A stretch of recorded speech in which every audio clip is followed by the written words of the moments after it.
Hello, ITPC community. This afternoon, I'm going to do a video response to Cherry on the Top's giveaway for his 250 plus GAW. But before I do that, just want to say this is a beautiful sunny Tuesday afternoon outside, clear skies, but yet we have very cold, dry temperature of mid to low 20s. Still piles of snow that came just the other day, yesterday and the day before.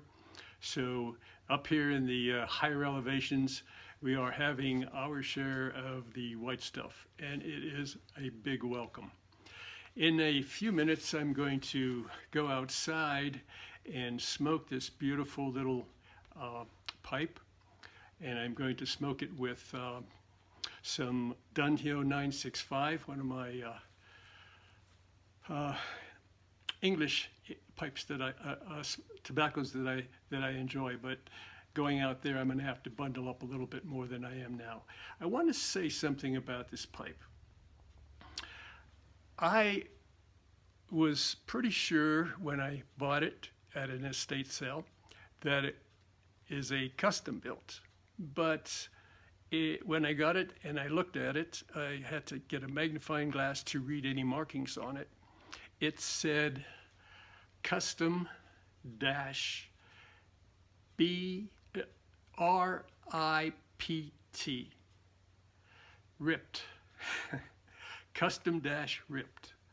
So whether it's a real custom built or maybe it's one of their series of earlier or middle or later makes and they changed the name slightly, I don't know. Perhaps some of you out there could clarify that. You may have something similar than this. But anyway, I will be enjoying that outside. As you know, I don't smoke inside. I wish I decided to do that, but at the moment, I prefer outside. Okay, on with the cultural hour. What I'm going to do is I have written down a few jokes. I thought it would be a better way to present this this cultural hour, if I may. So let's go ahead and begin. What did the little chicken say when it found an orange in the nest? What did the little chicken say when it found an orange in the nest? Oh, look at the orange marmalade.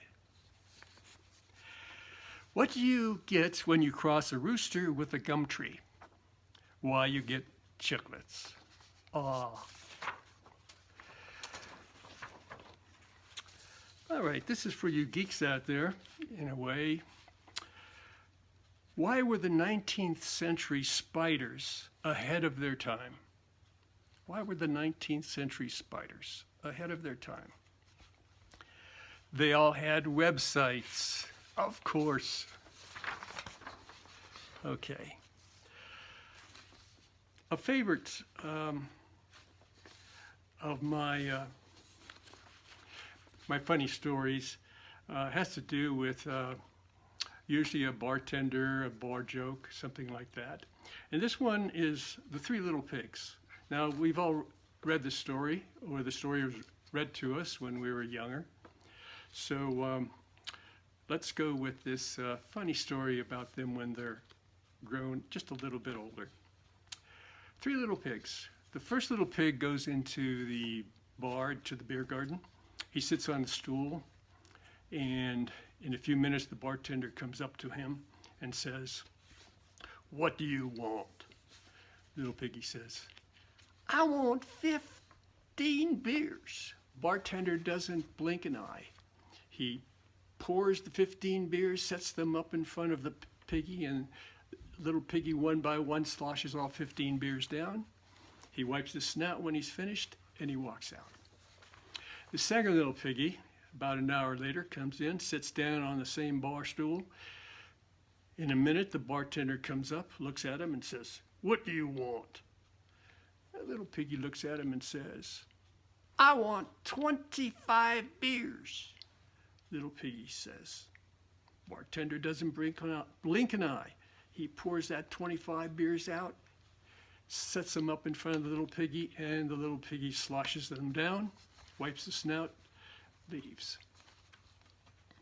Well, it's getting a little bit towards evening now, and the third little piggy comes rambling in, sits down on the bar stool, and it's kind of busy in there, so it takes a minute for the bartender to come up to him, but he finally does. He looks at that piggy and says, "What do you want?"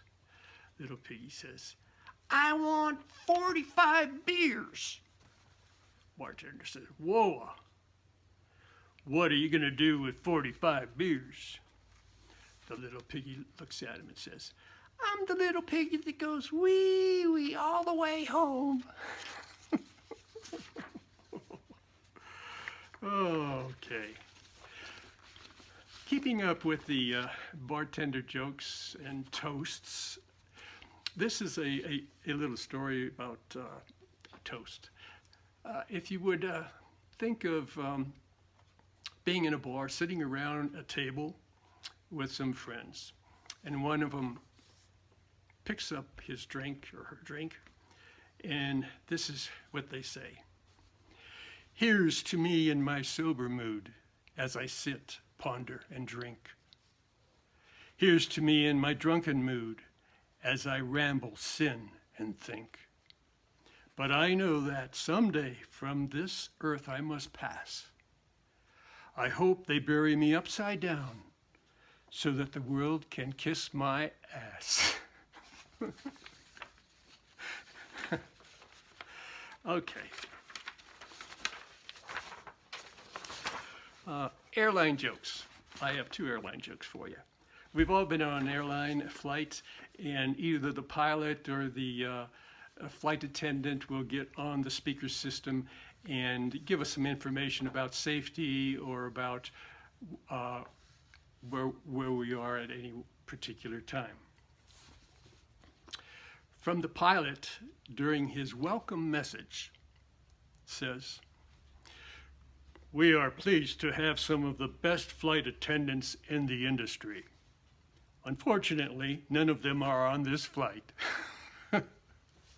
I could just be sitting there in the cabin there, and the flight attendants rolling their eyes because this is probably the 100th time they've heard that.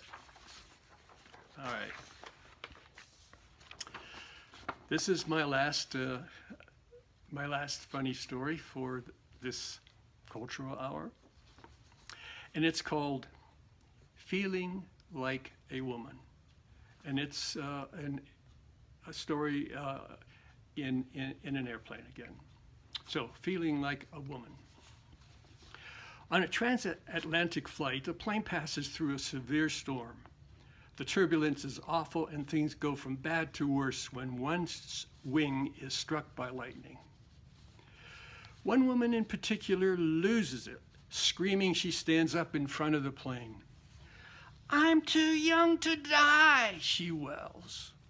"Well, if I'm going to die, I want my last minute on Earth to be memorial. I had plenty of relationships in my life, but no one has ever made me really feel like a woman. Well, I've had it. Is anyone on this plane who can make me feel like a woman?"